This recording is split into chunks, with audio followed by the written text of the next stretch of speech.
Hello YouTube, welcome back to a brand new video. Um, this is the America First Pill channel. So,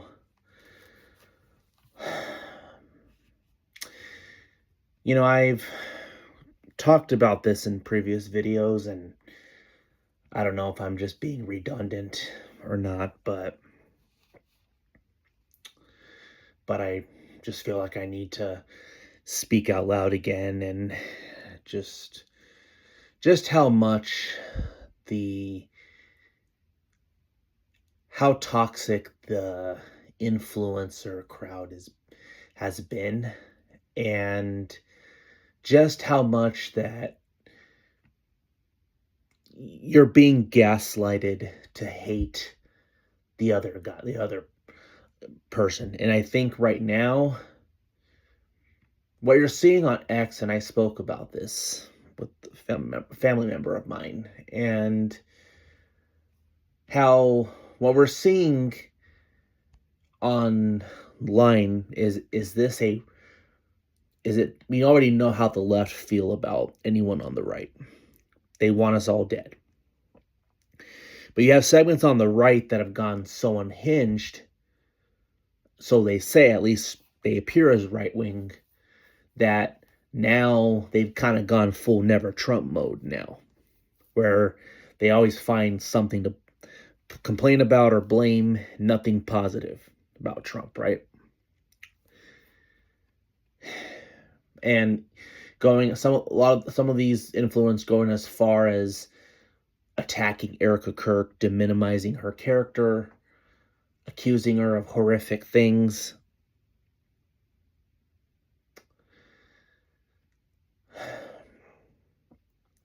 I'm starting to believe they're most likely plants and foreign influence, because we have a foreign influence problem in this country, in Washington, and as well as influencing in how we think in regards to news. There's a lot of foreign influence. China has a lot of influence in propaganda. We have lots of, Iran has it propaganda too, Pakistan, India, Israel.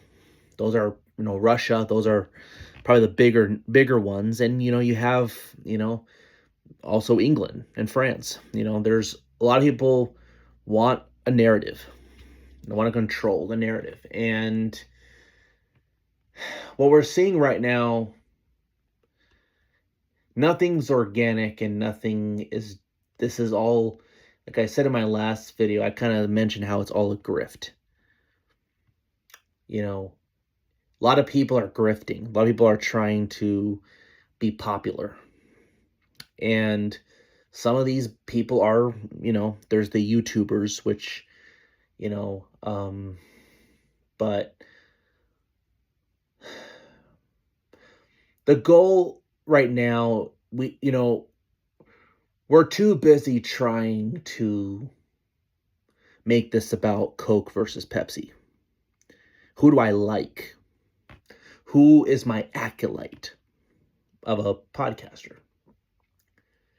When it needs to be more about what is truth, right? Both Coke and Pepsi are both unhealthy for you if you drink too much of it. So, we need to go back to what's the truth. And both, even the person you like, it can be toxic, and it can, when we're looking more at likability rather than personality, rather than what is the truth. Now, fortunately, we have to dig further, because there's a lot of propaganda, and there's a lot of partial truths, but leaving out a lot of biasness. They're either outright lying, or they leave a lot of stuff out, missing gaps, and you still have a lot of missing information. Clearly, the goal is to turn conservatives against each other. We were united for Trump, and now they want to try to make us turn against each other. And you have to think that must be a leftist psyop, right? Right? So, I don't know. And, I remember listening to Steven Crowder, and he was talking about what does it mean. What's the criteria of being a conservative? Well, that's conserving, or at least being part of the, or well, you can say being conservative is conserving our Constitution, our traditional values of what makes us America. Okay. That's why I think Tucker Carlson's a conservative, despite, some of his positions on foreign policy. He believes the traditional family. He believes in Second Amendment, free speech. So that's conservatism, right? But you can also remember, I'm also saying that it could also be someone characterized as someone who's more focused on going after the left than going after conservatives. So you can argue, is Tucker really a conservative? Because he's not really going after the left right now. He's just attacking people on the right. Well, Tucker's not overly partisan. He never has been. So he really despises both parties, as a lot of Americans despise both parties. And, to each its own if you think that's a conservative. Whatever conservative liberal mean nowadays, they seem to just be accusations. I think we know what the left is. They're people who hate our values. They're Marxists. They want to destroy the Western civilization. And we need to unite with anybody who doesn't want to abolish that. So whether they're old-fashioned libs or conservative, we need to unite on the common ground. Where can we meet? But right now, there's a push to just get conservatives angry at each other. And I think largely because right now, it's a power grab. What we're seeing right now, we're in the middle of a power grab. Trump's going to be out in just a little over 2 years now. And, there's a goal to try to,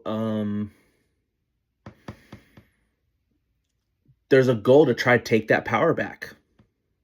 And I do think that a lot of the warmongers, the people who just want to profit off war, who want to want to be sucked up, beholden to lobbyists and donors, special interests.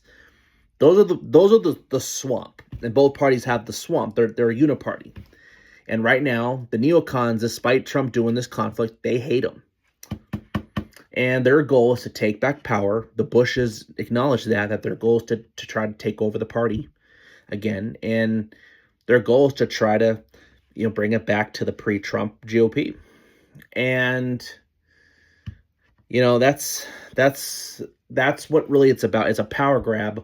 Who's going to control what direction does it go to?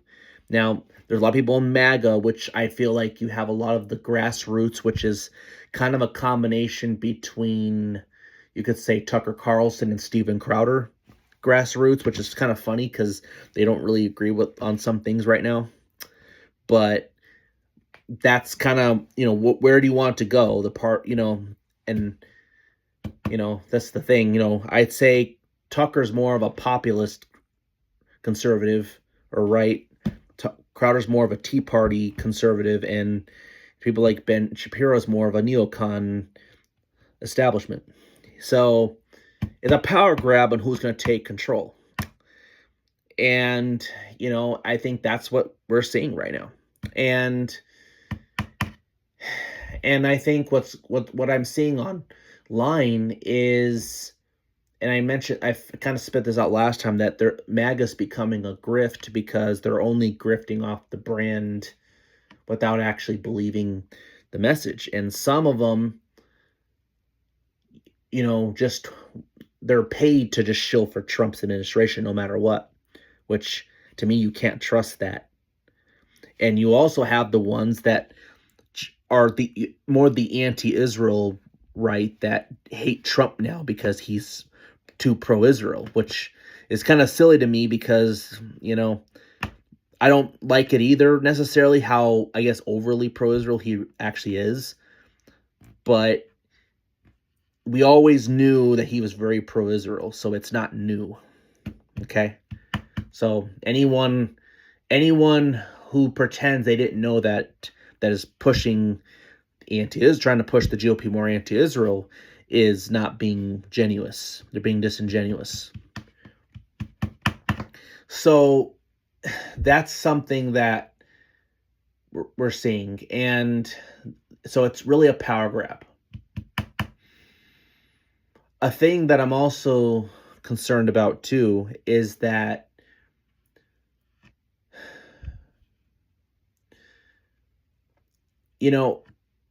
it's not so much that I'm jumped off board on Trump at this point. It's just that the swamp is so intact that, I think the biggest mistake that we went into going to this presidency is that Trump was going to do it all himself. And it's just not possible. It's not possible. No one man can do this. And, no matter how Trump's presidency ends, I think if we can hold on to midterms, it's possible we can turn things around. And I think he can maybe redeem himself in some of the domestic policy if Congress gets itself together. Now, I'm going to pray for him, and I'm going to, wish him success. One thing I'm not going to do is to wish him to fail, which we've spent 10 years of the left wanting him to fail so bad till now. And you have some on the right, some of these grifters that proposes right wing, I think want him to fail because him succeeding means they can't grift. It's all about the money. And they want to complain about something. Some people on X are paid to demoralize you. So I'm like I said, I'm going to pray for him, and I'm going to wish him that he do everything he possibly can. Now, I am getting a little bit impatient and upset about this conflict now because it's been over 8 weeks now, and gas prices are over $4 now. It's like $4.20 to $4.50 up here. It's just I'm getting a little impatient. So, I did say that gas prices, Americans are really going to oppose this when it starts to affect their pocketbook. And in a race where midterms, that's going to be largely economically, how people are going to vote economically, which it's not going to be the culture wars. It's going to be economics. That's what people are going to be thinking about. So hopefully gas prices can come down. So I'm going to try to be one that looks at the positive. And, but, one reason that's encouraged me to pray for Trump and, pray he'll do whatever he can to succeed. And I wish that I voted for, because here's the thing, I voted for him, whether I'm upset or not, which I am kind of right now, I still voted for him. So the best I could do is to pray he can get some things done that I voted for. Because remember, we didn't vote on one issue. We voted for him as a whole so we have to pray that he'll do at least some of the things that he promised that he can keep, that he can do for us to keep his word. So I don't know. So that's what I'm going to do. And I guess I'm burnt out because everyone speaks so negatively of Trump. It's just so negative. There's nothing positive. And that's why people who are really big fans of Trump are so sick of it. It's always negative. And, it's everywhere. Even the churches. So a lot of people, unfortunately, there's very few people in my church I talk politics with. I have a couple good friends of mine at church that I talk politics with. And, it's kind of split a lot. There's some that voted for Trump, and there's some that absolutely despise him. And some, I've heard things that some are not. Well, some really hate him. Like the liberalism hate him. And we have a hate problem right now everywhere about Trump. And so, while you can disagree on things, you need to pray for him more than just bash him, because you're only hurting yourself by constantly doing that. It's not good for your mental health. You can't let Trump be such a dictate on your life. And so many people have allowed or they're, Trump derangement syndrome is a mental illness. There's people who, we say it as a joke a lot of time, but I think it should be really a disorder. I mean, it's a real problem. Church or not, there's a lot of people who hate Trump. And it's all because of the media, the rhetoric, the lies said about him. Because there's a lot of untrue things about Trump. That's why I have to kind of take it with a grain of salt what things are said, because they've lied about him so much. And now you have some of the grifters on the right that kind of wanted to finish him off, destroying him because they don't like his decision. So this is that he made. So I don't know. So that's what I'm gonna do. So, we can disagree, but complaining about it isn't going to change anything. So I think at this point, I have a good friend of mine that says, what's your solution? So, it's true. What's our solution? If Trump did such a terrible job on this decision, what is the solution? I don't know. So anyway, I just thought I'd say that, because that's the main part of this video, because it's there's a lot of people who want Trump to fail, and that's what saddens me, when we should be wishing that he'd succeed and hope he can turn things around. Unfortunately, he's in a pickle because Congress is useless. They're useless, and I feel the people he's compromising with hate him. The neocons, if he gets impeached, which if the left take over, the neocons are going to throw him out of the bus. I mean, the Republican swamp, they'll never forgive Trump for embarrassing them when he first ran. They hate him, and they want him in jail. They want to destroy him. Now, as for Tucker Carlson, I've kind of taken a break from him too. I've taken a lot more of a break from all the podcasting, but I'm just sick of how much hate they've given him too, because he says things you don't like.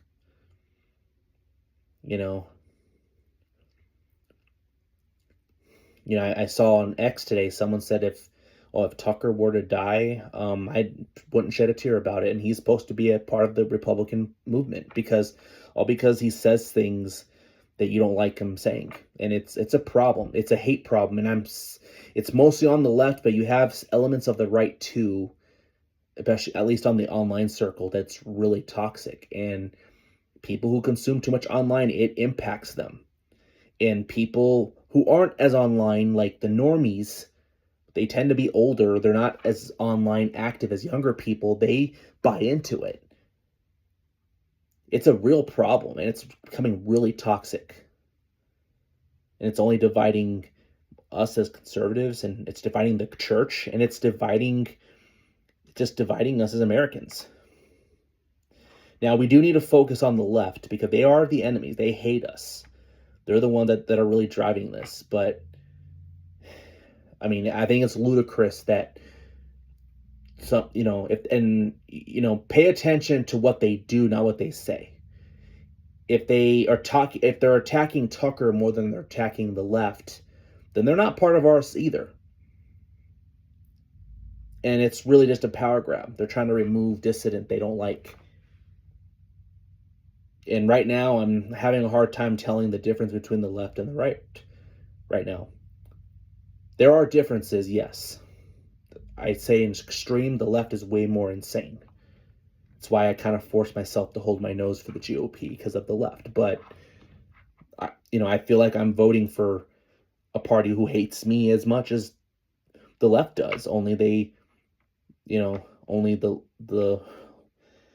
right pretends to care on certain issues that they don't really care about. So I don't know. Anyway, I just thought I'd share what's on my mind, and I don't know. Let me know what you all think. But yeah, if you like this channel, please subscribe, hit the bell for notifications. The America for Appeal channel out.